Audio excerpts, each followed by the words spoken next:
Kaka pona ulanda. Babisi te yaka moko. Elengi kano, elengi kitoko. Bomoko ya mboka. Bomoko ya mboka. Babi bomoko mboka ndi mutekangi moki. Bana Matadi, bana Bandundu, Équateur. Pobulanta ka bomoko ya mboka. Bomoko ya mboka. Zibeka MM na Bela. Indi na bomoko ya mboka. Landa bomoko ya mboka. Bomoko ya mboka. Elengi kano.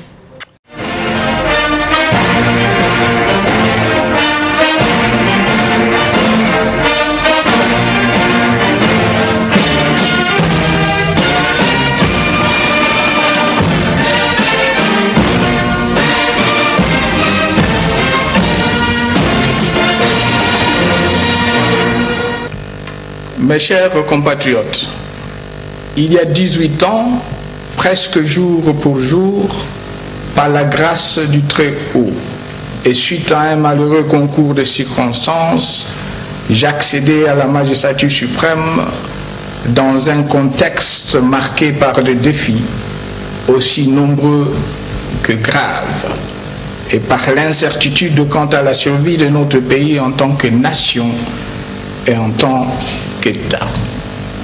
Miné par une activité économique déclinante, une inflation galopante et une dette extérieure insoutenable, ravagé par des conflits armés aux conséquences incommensurables et divisé en autant de principautés qu'il y avait des chefs de guerre, la République démocratique du Congo, notre pays, était en effet au bord du gouffre. Il fallait en urgence une thérapie de choc pour arrêter sa descente aux enfers et créer les conditions d'un sursaut salutaire.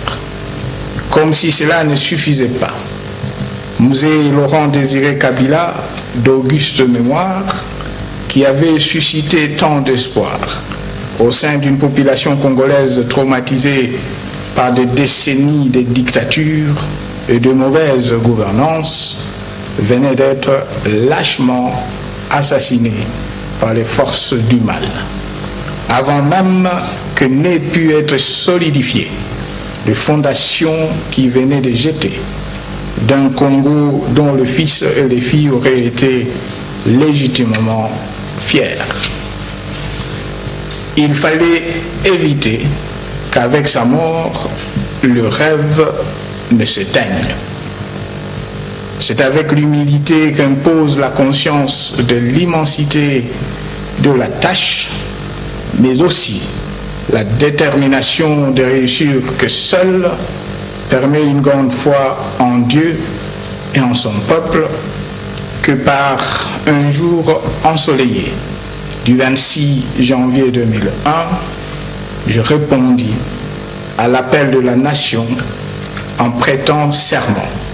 Pour la première fois, le serment constitutionnel en tant que président de la République. Depuis, nous avons beaucoup fait sans prétendre avoir tout fait.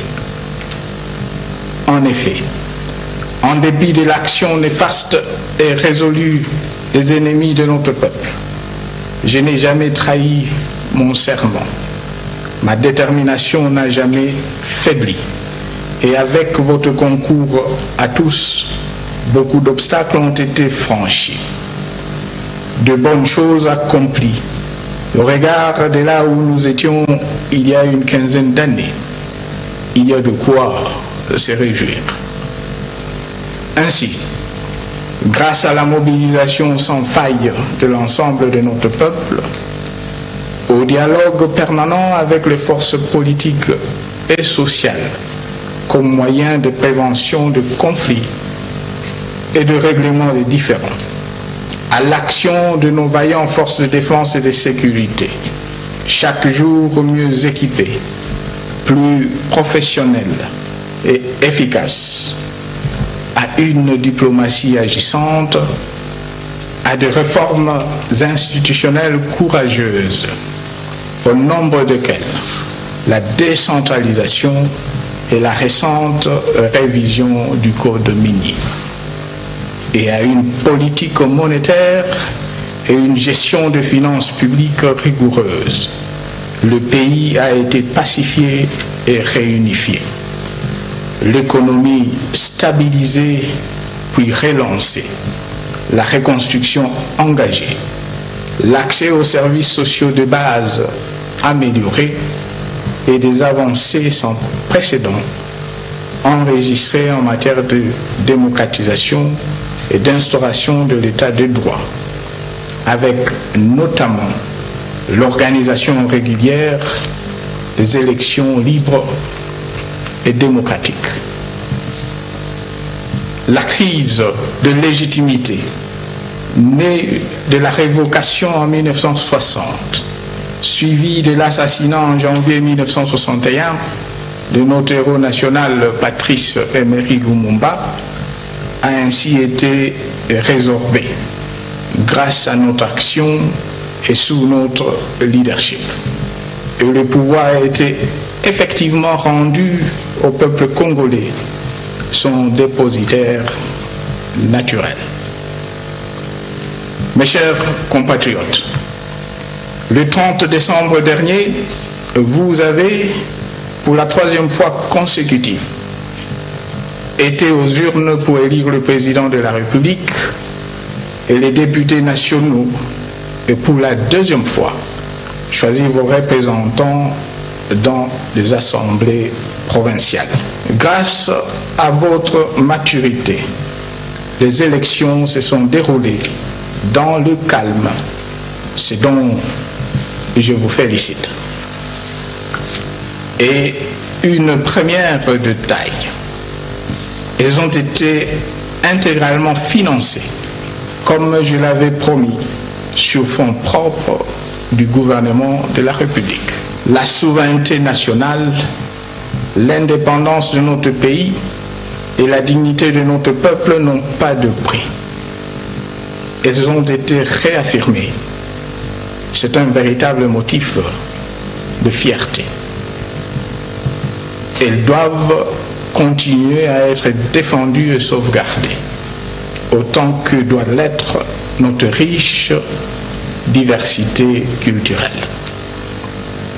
Ce principe et le respect constituent le fondement de notre nation et le ferment de notre vivre ensemble. Autant nos pères fondateurs et mes prédécesseurs me les ont légués, autant je les lègue à mon successeur. Il en va de la survie de notre pays et de la vitalité de notre peuple.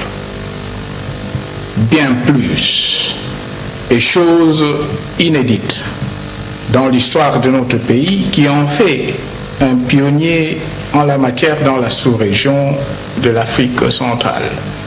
Les scrutins du 30 décembre ont, comme je m'y étais engagé, ouvert la voie à un transfert pacifique et civilisé de pouvoir entre un chef d'État élu sortant et un chef d'État élu entrant. Rêve devenu réalité. Un pari de plus gagné.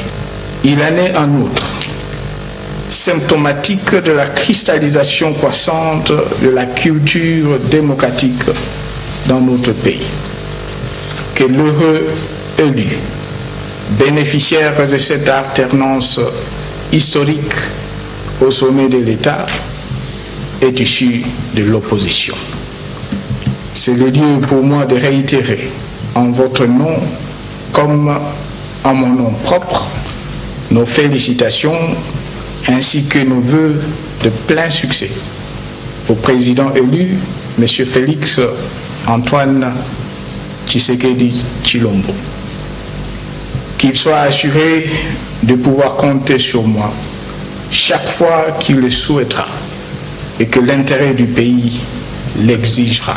Je l'ai dit avec d'autant plus de force que dans le choix fait par le souverain primaire de ne pas faire coïncider la majorité présidentielle et la majorité parlementaire, je lis non pas un appel à la cohabitation, mais une exhortation pressante de leaders politiques à regarder dans la même direction, à coaliser leurs efforts et à travailler ensemble pour la satisfaction des besoins de la population et le bien de la nation.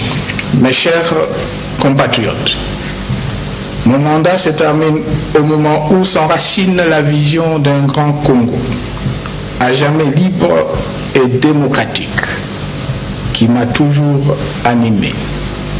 C'est grâce à cette vision, aux valeurs sûres et aux principes de redevabilité et de sanction par le peuple qui la sous-tendent et à l'impulsion de forces progressistes coalisées que nous pourrons légitimement espérer la poursuite du développement de notre pays et de nos provinces.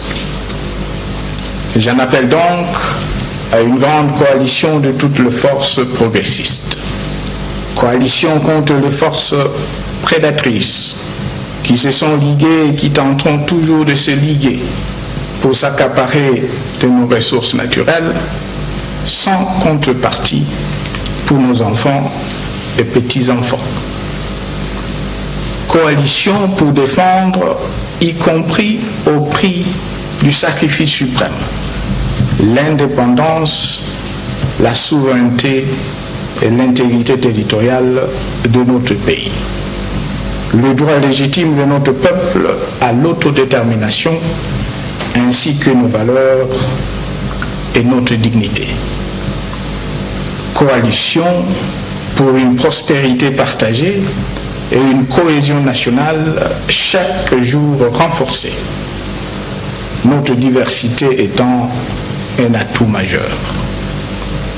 Coalition enfin pour parfaire les chantiers en cours et pour en ouvrir d'autres, plus ambitieux encore dans les domaines des infrastructures, du développement agricole, de transformation locale de nos ressources naturelles, de renforcement de notre leadership sur le continent, autant que sur le marché mondial des minerais stratégiques. Bref, une coalition pour un Congo fort et prospère, havre de paix, facteur de stabilité régionale et locomotive du développement de l'Afrique. Mes chers compatriotes, la liberté, la démocratie, le bien-être et le développement sont des quêtes permanentes. Un chantier à jamais ouvert sur lequel nous sommes à tour de rôle appelés à servir. Avec votre concours, je fais ma part pour l'heure. Soyez-en vivement remerciés. Singulièrement nos compatriotes sous le drapeau. Respectueux de la Constitution, je vais demain passer la main sans regret ni remords, car en dépit des imperfections dues à toute œuvre humaine, le Congo revient de loin et repose sur des bases solides aujourd'hui, mais plutôt avec de vœux sincères, d'ardentes prières à celui qui, désormais, aura la charge de la nation. Je vous invite à le soutenir massivement, comme vous m'avez accompagné et soutenu tout au long des 18 dernières années. Cet appel s'adresse particulièrement à notre jeunesse, avenir du pays. Face aux difficultés de la vie, à l'angoisse et aux doutes que souvent celle-ci suscite, qu'elle se souvienne que rien n'est impossible à celui ou celle qui croit en Dieu, en son pays et en lui-même, qui ose entreprendre et qui cultive la discipline personnelle et l'effort en groupe. En témoigne le jeune homme assermenté le 26 janvier 2001, aujourd'hui grisonnant. Que Dieu bénisse la République démocratique du Congo, mes chers compatriotes, et je vous remercie.